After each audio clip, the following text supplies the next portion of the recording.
Hello বন্ধুরা, আসসালামু আলাইকুম।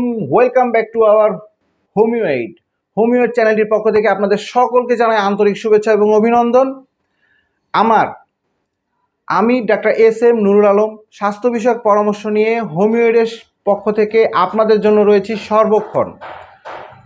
তো বন্ধুরা, আমার আজকের আলোচ্য বিষয় হচ্ছে, গত পর্বে আমি বলেছিলাম যে যৌন সমস্যা নারী এবং পুরুষ যাদের হচ্ছে, এই যে যৌন সমস্যাগুলো হচ্ছে কি লক্ষণ দেখা দিলে বা কি উপসর্গ দেখা গেলে আপনি মনে করবেন যে আপনি একজন যৌন রোগী। গত পর্বে আমি 3টা পয়েন্ট নিয়ে আলোচনা করেছিলাম, আজকে আরও কয়েকটা পয়েন্ট নিয়ে আলোচনা করব। তো চলুন চলে যাই মূল আলোচনায়। তবে তার আগে যারা এখনও আমার চ্যানেলটি সাবস্ক্রাইব করেননি, please subscribe my channel and press the bell icon, যাতে পরবর্তী নতুন ভিডিও আসলেই আপনার কাছে নোটিফিকেশন পৌঁছে যায়।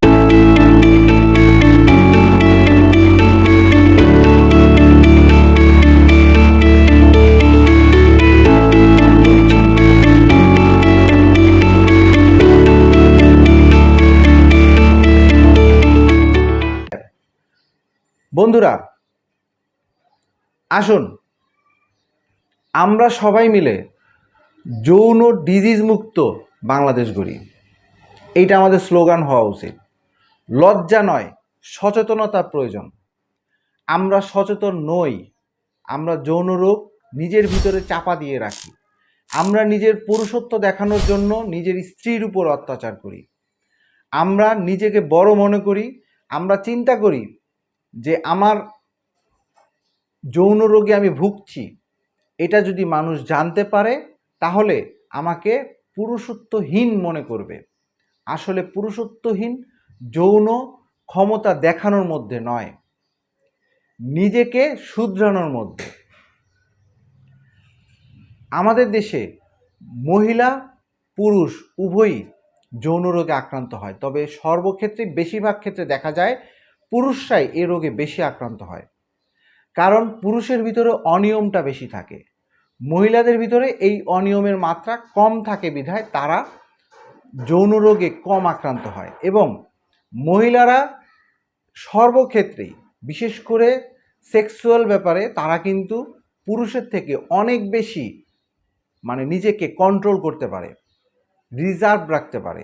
তাদের যৌন চাহিদা সৃষ্টি হলেও তারা প্রকাশ করে না, কিন্তু পুরুষ খুব দ্রুত প্রকাশ করে। এইসব সমস্যাগুলো প্রতিনিয়ত আমাদের দেশে হচ্ছে এবং এই যৌন সমস্যার দোহাই দিয়ে আমাদের দেশে পুরুষরা প্রতিনিয়ত নারীদের উপর অত্যাচার করছে, যেটা আমরা কেউ জানতেও পারছি না, কারণ ওটা হচ্ছে বেডরুমের ভিতরে। তো চলুন আমরা একটু দেখি যে আজকে গত পর্বে যে আমরা আলোচনা করেছিলাম 3টা পয়েন্ট নিয়ে, আজকে আরও কয়েকটা পয়েন্ট দেখব যে কি কি লক্ষণ হলে আপনি বুঝবেন যে আপনি যৌন রোগে আক্রান্ত। এন্ডোমেট্রিওসিস, সহবাসের সময় পেলভিসের গভীরে ব্যথা হতে পারে, এর অন্যতম লক্ষণ। এই যে ব্যথা হওয়াটা এন্ডোমেট্রিওসিসের একটা অন্যতম লক্ষণ। আমরা জানি যে জরায়ুর ভিতরে স্তরে এন্ডোমেট্রিয়াল টিস্যু বিকশিত হয়, কিন্তু কোনো কারণে এই টিস্যু জরায়ুর বাইরে বিকশিত হলে তাকে এন্ডোমেট্রিওসিস বলে। যুক্তরাষ্ট্রের সরকারি ওয়েবসাইট ওমেন্স হেলথ ওয়াচ অনুযায়ী সে দেশের আনুমানিক 11% নারী এন্ডোমেট্রিওসিস রোগে ভুগছে। অর্থাৎ এই রোগটা সাধারণত মহিলাদের হয়, সাধারণত না, মহিলাদের। এটা হচ্ছে মহিলাদের সেক্সুয়াল ডিজিজ। এই ডিজিজটা মহিলাদের ক্ষেত্রে দেখা যায়। আরেকটা হচ্ছে পিআইডি, পেলভিসিসের গভীরে ব্যথার আরেকটি সম্ভাব্য কারণ হলো পেলভিসিস ইনফ্লেমেটরি ডিজিজ, যাকে আমরা বলি সংক্ষেপে পিআইডি বা পেলভিসিসের প্রদাহজনিত রোগ। এটা হচ্ছে জরায়ু ও ডিম্বনালীর একটা ইনফেকশন মাত্র, যা প্রায় সময় যৌনবাহিত ইনফেকশনের জীবাণু দ্বারা হয়ে থাকে। শুধু তাই নয়, অন্যান্য ব্যাকটেরিয়া দ্বারাও এই রোগ হতে পারে। ডিম্বনালীর গর্ভধারণ ও সন্তান জন্মধারণ দানে অক্ষম হয়ে যেতে পারে, কারণ এই রোগে ডিম্বনালীর ভিতর ও বাইরে স্কার টিস্যু জামে প্রতিবন্ধকতার সৃষ্টি হয়, যার ফলে ডিম্বনালী অতিক্রম করে জরায়ুতে পৌঁছাতে পারে না। তো এই রোগটাও আমরা দেখতেছি, এই লক্ষণটাও কোথায় প্রকাশ পাচ্ছে? মহিলাদের ভিতরে। ক্ষুধা তৃষ্ণা সহ অন্যান্য জৈবিক শারীরিক ভিত্তিক চাহিদাগুলো মতো যৌন চাহিদাও আমাদের জীবনে স্বাভাবিক। প্রতিটি প্রাণীর মধ্যে যৌন চাহিদা বিদ্যমান। এই যৌন চাহিদা প্রতিটি জীবজন্তুর ভিতরেই এটা দেখা যাবে, মানুষ তার ব্যতিক্রম নয়, যেহেতু মানুষ একটা জীব।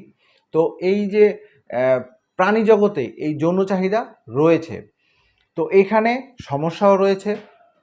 মানুষের ভিতরে অনিয়ম বেশি, যার কারণে তারা যৌন রোগে ভুগে বেশি। যৌন রোগে ভোগার কারণে তাদের যে সমস্যাগুলো হয় সেটা হচ্ছে বীর্যপাত হয়ে যাওয়া, দ্রুত বীর্যপাত হয়ে যাওয়া। এটা কিন্তু আরেকটা ব্যাপার। এই দ্রুত বীর্যপাত হয়ে গেলে আপনি একজন সেক্স থেরাপিস্টের কাছে যান। সেটা হতে পারে হোমিওপ্যাথি, হতে পারে আয়ুর্বেদিক, হতে পারে ইউনানি, হতে পারে এলোপ্যাথি। ওনাদের কাছে যে আপনি পরামর্শ নেন। হুটহাট করে কোনো ফুটপাত থেকে বা কোনো ফার্মেসি থেকে নিজে চেয়ে কোনো ওষুধ না নেওয়াটাই শ্রেয়। তো চেষ্টা করবেন যেন একজন রেজিস্টারধারী চিকিৎসকের কাছ থেকে আপনি ওষুধটা গ্রহণ করার। ভ্যাজাইনার শুষ্কতা, অধিকাংশ নারী এই যৌন সমস্যাটিকে অমীমাংসিত রেখে দেন। কারণ হচ্ছে লজ্জা। ভ্যাজাইনা প্রায় সময় শুষ্ক থাকে, আর শুষ্ক ভ্যাজাইনা যখনই একজন মহিলা উত্তেজিত হয় তার ভ্যাজাইনা থেকে এক ধরনের পিচ্ছিল রস নিঃসরণ হয় এবং সেই নিঃসরণের কারণে যোনিপটটা পিচ্ছিল হয়, যাতে উভয়ই আনন্দ উপভোগ করতে পারে যৌন মিলনের সময়। কিন্তু যখনই ভ্যাজাইনা শুষ্ক থাকবে তখনই ডাক্তারের কাছে গেলে ডাক্তার শর্টকাট প্রেসক্রিপশন একটা জেল ধরিয়ে দিবে। এটা আসলে সমাধান নয়। ভ্যাজাইনা শুষ্ক থাকলে হোমিওপ্যাথিতে এটাতে খুব অসাধারণ চিকিৎসা রয়েছে এবং তার ভ্যাজাইনা আবার আগের অবস্থায় ফিরে নিয়ে যাওয়া সম্ভব। কিন্তু যেহেতু আমরা এটা জানি না এবং আমাদের ভিতরে লজ্জা কাজ করে, যার কারণে আমরা এটা থেকে দূরে থাকি। অনেক গভীর সঙ্গমে ব্যথা, সহবাসের সময় জরায়ু মুখে পেনিস হিট করলে এ ধরনের ব্যথা হয়। অর্থাৎ যখনই সে ভ্যাজাইনাতে একজন পুরুষ যখন তার প্যানিস ঢুকানোর চেষ্টা করবে সেই মুহূর্তেই দেখা যাবে যে নারী চিৎকার করে উঠছে, অর্থাৎ তার ব্যথা করে উঠতেছে। এটা সাধারণত হয় যারা অন্য ধরনের সেক্সে লিপ্ত হয়। অন্য ধরনের সেক্স বলতে কি, সাধারণত চেষ্টা করা যে প্রাকৃতিক নিয়ম অনুযায়ী আপনি যদি স্ত্রীর উপরে থেকে সহবাস করেন সেক্ষেত্রে এই সমস্যাগুলো কম দেখা যায়। কিন্তু যখন আপনি বিভিন্ন পজিশনে আপনার স্ত্রীর সাথে সহবাস করার চেষ্টা করবেন তখনই সে এই সমস্যায় একটা সময় ভোগার সম্ভাবনা রয়েছে, কারণ বারবার সেখানে আঘাতপ্রাপ্ত হচ্ছে। তো বন্ধুরা, আপনারা মনে হয় বুঝতে পারছেন যে ভ্যাজাইনা শুষ্ক এবং আপনার যে যোনিপথে সহবাসের সময় যন্ত্রণা, এটাও আসলে মহিলাদের সিমটম। এই সিমটমগুলো দেখা দিলে বুঝতে পারবেন যে কে আসলে যৌন সমস্যায় ভুগতেছে। এছাড়া আরও অনেকগুলো ব্যাপার রয়েছে যেগুলো আমরা অন্য কোনো ভিডিওতে আলোচনা করার চেষ্টা করব। তো আমি মনে হয় আপনাদেরকে বোঝাতে পেরেছি। তো অবশ্যই আপনারা একটা বিষয় খেয়াল রাখবেন যে যৌন চাহিদা নষ্ট হয়ে যাওয়ার পিছনে আমরাই কিন্তু দায়ী, সেটা পুরুষ হোক এবং অথবা নারী হোক।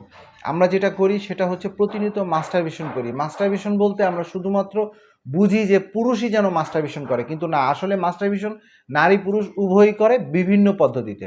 তো যেহেতু মাস্টারবেশনটা খুবই আপনার সেক্স নষ্ট করার জন্য অনেক বেশি কার্যকরী। সো আপনি যদি চান দ্রুত বুড়ো হয়ে যেতে আমার মতো, তাহলে এখন থেকে মাস্টারবেশন করা শুরু করুন। আর যদি মনে করেন যে না, আমি যৌবন ধরে রাখতে চাই, অবশ্যই আজকে থেকে তওবা করে ফেলুন এবং মাস্টারবেশন থেকে নিজেকে বিরত রাখুন। যখনই আপনি মাস্টারবেশন বন্ধ করে দিবেন দেখবেন আপনার যৌন চাহিদা আবার আগের অবস্থায় ফিরে আসছে। বন্ধুরা, আপনার যৌন জীবন সুখের হোক, শান্তির হোক, প্রশান্তির হোক, সংসার থেকে সমস্ত ধরনের যত ধরনের কষ্ট রয়েছে সেগুলো দূর হয়ে যাক, এই কামনায় আমি আজকের মতো বিদায় নিচ্ছি। তবে বিদায় নেওয়ার আগে একটু কথা, সেটা হচ্ছে যে যদি আমার এই ভিডিওটা আপনাদের কাছে একটু ভালো লেগে থাকে একটা লাইক, কমেন্ট, শেয়ার করে দিন।